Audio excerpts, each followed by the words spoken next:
But yeah, I don't want to play United. But what's crazy about us, yeah, and why I think that we're the most dangerous team in the league is because we don't have one way of playing. Yeah. Like we don't. Like the manager changes things, yeah. Even with our starting front four, yeah, we've got like 3 or 4 different combinations that we can play them in. Do you know what I mean? We can play Weghorst in the 10. We can play him up front. We can play Rashford up front. We can play Rashford on the left or the right. He's played Sancho in the 10. He's played Bruno on the right. He's played Anthony in the 10. Like he does so many different things. It's like if one thing's not working, he'll change it in live time without making a substitution. So because of that, it's like you might be dealing with United playing into Weghorst up front and him pressing, but then now you got to worry about Rashford's pacing behind because now Rashford's up front. Yeah. You know what I'm saying? So, like, it's crazy. Like, there's so many different things that we can actually do right now. And I've been seeing it. Like I was saying to the guys before, I think it was when was it? I think it might have been when Ralph was here and I said about Scott McTominay. And I made a joke and I was like, yeah, I'd play him up front.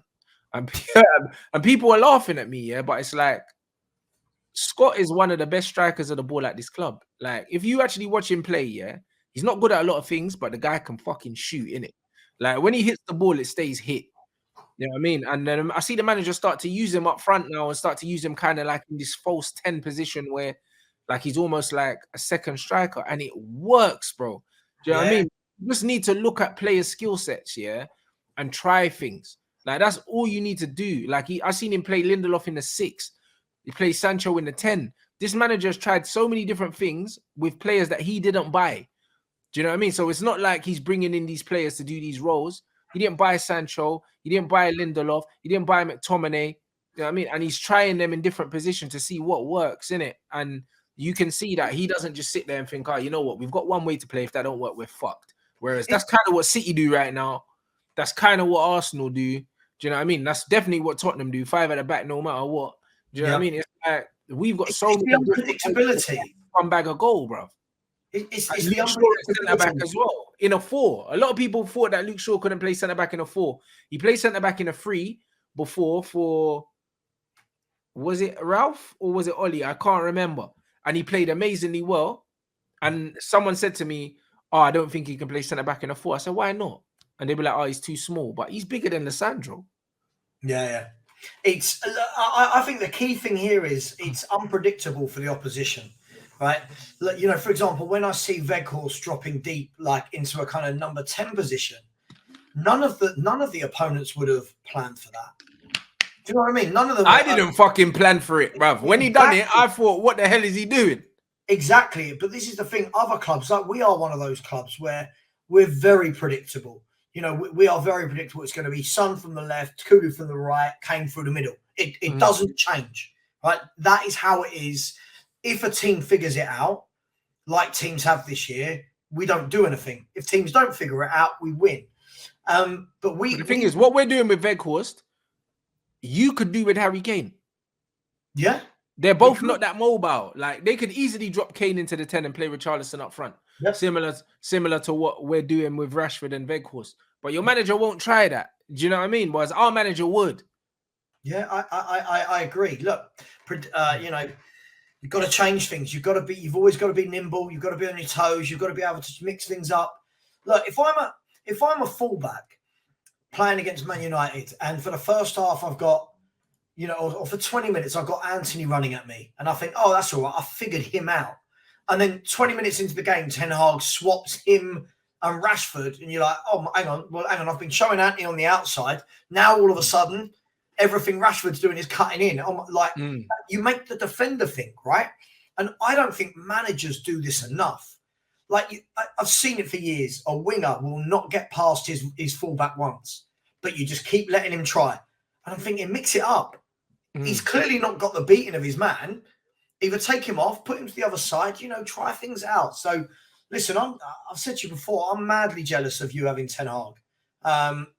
Look, we've got some good results and we grind out some 1-0s and stuff, but it's not what I want to watch. So no, you lot are horrible to watch. You know, absolutely horrible to watch. I'm yeah. You know my feelings on it. Yeah, literally. like yesterday, we were You know, look, what I would say yesterday, we deserved the win from we battled. We really battled. You know, it was blood and thunder. We tried to go in for every tackle. The defence, I'd say, played well. It played well, but to the point where Chelsea didn't really have anyone to bully us. But we battled for it and we won. The problem is, many Spurs fans after that want to make, oh my God, what an amazing performance. Slow down. It was an amazing battle. I still didn't watch the game and go, what a great game of football. But hey, you know, you're not allowed an opinion these days. So, yeah, we were brilliant. No, I hear you, bro. No, I hear you 100%. I have to agree, but sometimes it's just about getting a win. It's literally about getting a win, and that's what it was about yesterday, especially with your record against them in recent times. The only thing that mattered was the result. Yep. And I said similar about this game against Newcastle. We knew that Newcastle weren't going to come to win the game, bro, because their default setting is a draw. So it was always going to be on us to do stuff. And even though we didn't play well for long periods of the game, we never looked in any danger of really conceding to them, other than little transitions that dried up throughout the game. They didn't look menacing at all. Yeah, I think, and you grabbed a couple of goals. I'm not saying early, but you grabbed some goals at the right time. That it killed the game from their point of view, because they're not. Let's be fair. How many times this season have Newcastle been 2 goals down? I don't know. I'm just guessing the fact that they've only conceded 15 goals a season in the league. I don't think they have. Right. Okay. So they don't know. They've got that kind of dilemma in their head of, do we push and go and try and keep up? Do we do our normal game and stay tough at the back? But yeah, I didn't think for 1 minute. Someone said to me before the game, "Who do you want to win?" I said, "Well, I don't really care. I don't support either of them." But I said Man United would win. I thought it would be 3-1, but 2-0's close enough, so I'll take that. And look, just jealous. I watched our game earlier in the day, then your game, and it's like chalk and cheese in terms of playing football. Chalk and cheese. So 100%. But like I said, I'm grateful in a sense that people are underestimating just how good we are. Yeah. We got some good players, It's just that no one's really talking about us because Arsenal are exceeding expectation, and Haaland's the new toy in the Premier League that's breaking all these records. So everyone's preoccupied with that. Do you know what I mean? No one's really talking about how bad Liverpool are, because they've been terrible, but it's kind of going under the radar.